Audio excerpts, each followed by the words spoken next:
Zombie apocalypse.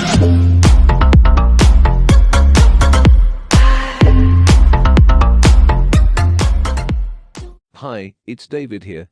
Today we have another review of a game that's quite underrated. While other horror games are still trying to wrap their heads around it, Little Nightmares 2 understands modern horror.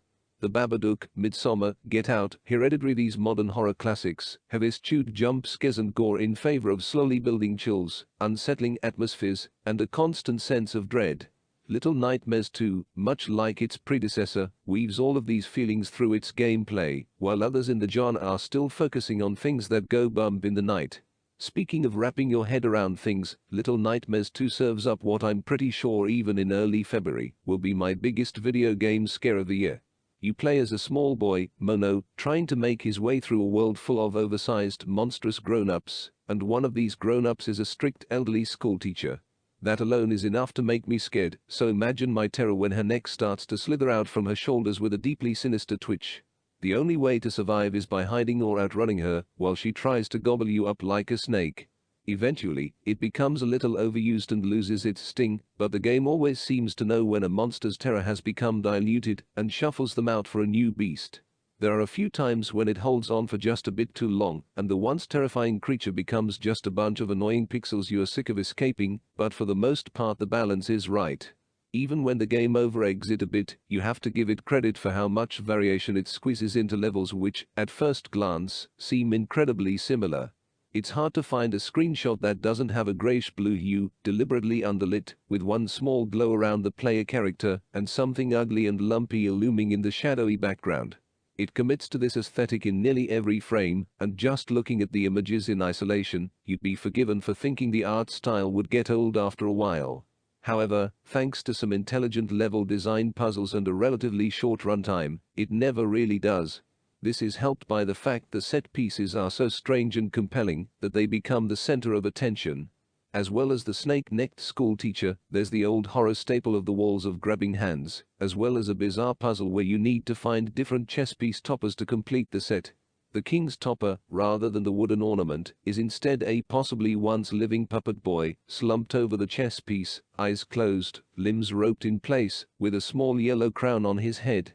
I didn't scream when I saw this nightmarish chess game, and unless you have a phobia of chess, I doubt you will either. But it's the perfect example again of why Little Nightmares 2 is such an excellent horror game. It's not about making you scream, it's not even really about making you frightened. It's about taking the idea of a nightmare, all the unusual fears our brains can vomit up in the night, and mixing them together with one core idea. Nobody likes being chased by something bigger than them. While It's a Chase game is a simplistic reduction of what Little Nightmares 2 is, and doing so ignores the great puzzle aspects of the game, it's definitely built around the notion of wringing every ounce of creativity possible out of relatively simple gameplay loops. The aesthetic plays a big part in elevating the game's inherent creepiness, building a foreboding sensation with each footstep. It's tempting to keep focusing on the visuals, but the gameplay doesn't just exist to lead you from one scene to the next.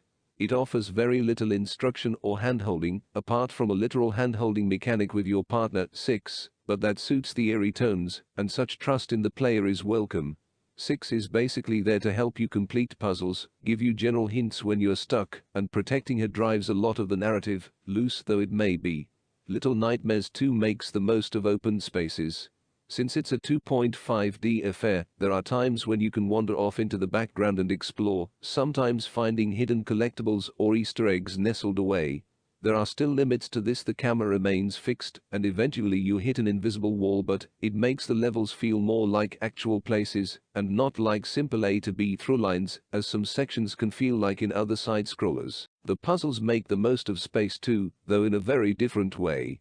While exploration makes the levels more expansive than they initially appear to be, the puzzles often happen in small truncated spaces. This makes it much easier to explore every nook and cranny for that hidden key, that secret lever, that solution satanically scrawled on the wall in erratic chalk markings.